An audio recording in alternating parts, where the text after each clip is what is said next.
Good morning and welcome to News First Primetime Sunrise. Hello there, very good morning and welcome to News First Primetime Sunrise with me, Shane Silva. Let's start off with a look at your headlines. PAFRA requests Elections Commissioner to ensure that state property is not misused in the run-up to the general election.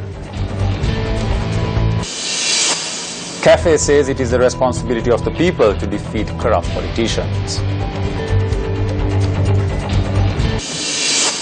Search operations underway off the seas of Tangol to locate 3 fishermen. And Greece talks ruled out before vote.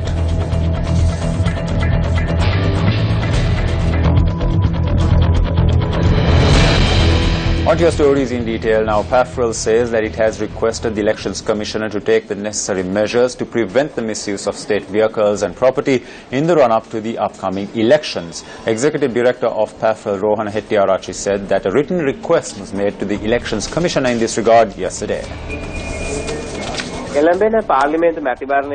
When we spoke to the Elections Commissioner yesterday, we requested him to take all possible measures to prevent the misuse of state vehicles and property in the run-up to the elections. Our request to the Elections Commissioner was to exercise the powers vested in him as per the 19th Amendment. We also spoke to the Elections Commissioner about preventing the misuse of state vehicles by ministers and for ministers to return their vehicles. State vehicles were misused by politicians at the Provincial Council and at the Pradesh Sabhas during previous elections. We requested that stringent measures be put in place to prevent such malpractices this time around.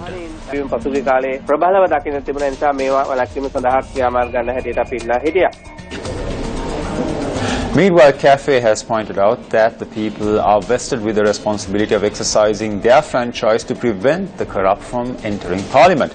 Executive Director of CAFE, Kirthi Tennakun, also noted that a number of incidents relating to election violence has been reported. With the announcement of the general election, there were a number of incidents that were reported on the vandalizing of property and altercations, including a murder. A murder was reported in Nivathikala, Ratnapura. Primary evidence indicates that this had taken place as a result of an issue surrounding a political agenda. 2 individuals were attacked with a knife while pasting posters in Mahayangana. A number of incidents surrounding the destruction of massive cutouts as well as vandalizing of structures were reported in Anuradhapura and Kurunegala. The Disaster Management Centre says it has begun investigations into reports of 2 minor tremors that occurred in the Bambalapiti area between 4 and 4:30 last evening. When we contacted the Deputy Director of the DMC, Pradeep Kodipilli, he stated that the vibrations are yet to be confirmed as evidence of earthquake activity. Kodipilli added that the Geological Survey and Mines Bureau has been informed of the incident and that investigations are currently underway. The Department of Fisheries says that search operations are underway to locate the 3 fishermen that went missing off the seas of Tangol. Speaking to News First, Acting Director of the Department, Lal De Silva, said that search operations were being carried out by the Sri Lankan Navy and Air Force. In the meantime, the Sri Lankan Navy said that they had notified vessels of the disappearance of these 3 fishermen.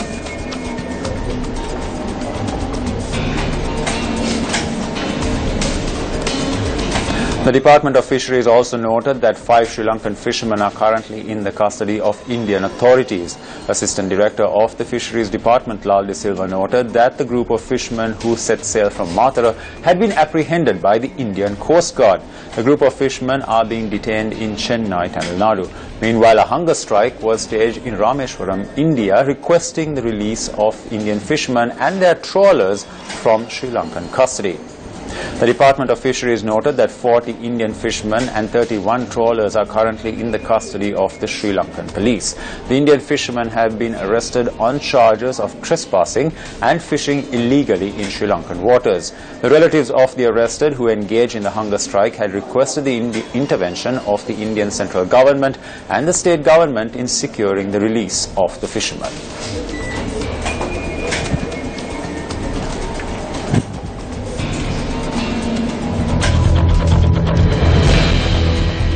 In other local stories, a 2.5-year-old child died after falling into a water tank in Min area. The deceased, who was a resident of the Rotavava, was the youngest of a family of 4.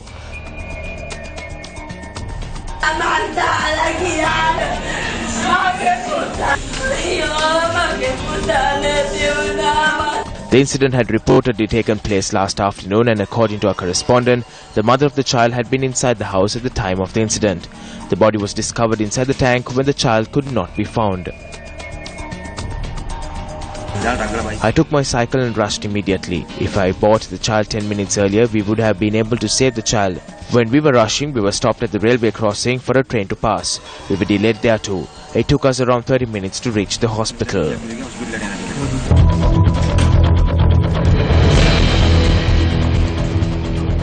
An SUV in which North Central Provincial Councillor Sidney Jayaratna was travelling in has met with an accident at the Tabula tank in Polonnaruwa.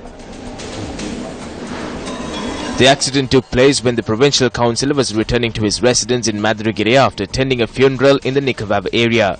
2 persons, including the provincial councillor, sustained injuries. According to our correspondent, the injured persons have been admitted to the Polonnaruwa base hospital.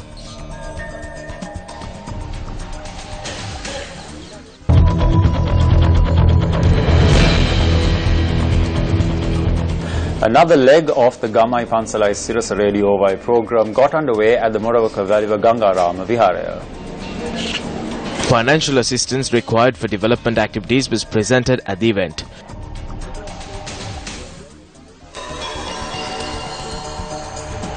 Gamai Pansalai Sirasa Radio Vai kiyana. Through this program, we have received a lot of assistance for the development activities of the Viharaya. We have received assistance to tile the sacred ground. ඒක අපි බින්දීමෙන් යුතුව මේ අවස්ථාවේ බාර ගන්නවා.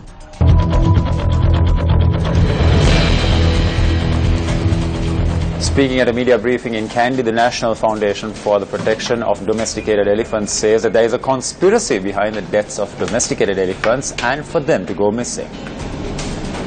The Asala festival of the Temple of the Sacred Tooth Relic is due to start in a few days' time. A serious question has arisen regarding the elephants to be used for the Peraharas for this festival. We allege that by their arbitrary actions, the Criminal Investigations Department and the Attorney General's Department are playing to the hands of certain NGOs and deprive us of this cultural element. The reason for this is we are yet to ascertain the cause of the elephants at the Udavalave Elephant Orphanage and the court order in relation to this. It is this conspiracy that we need to defeat.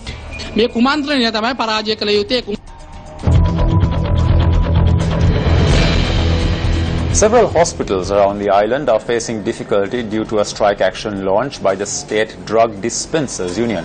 Speaking to Newsfirst, convener of the union, Udeni Kalutantri, said that they will engage in their strike action until their demands are met. The Satyagraha, which is held in line with the strike action, is continuing today as well. Services at around 850 hospitals island-wide remain standstill. Although this situation prevails, no steps have been taken thus far to provide us with a solution. We will be organizing a walk today from opposite the Ministry of Health to the Presidential Secretariat with the aim of gaining the attention of the President. We request the health officials to provide us with an immediate solution to this problem. Newsfirst contacted the Secretary of the Ministry of Health to inquire into this situation.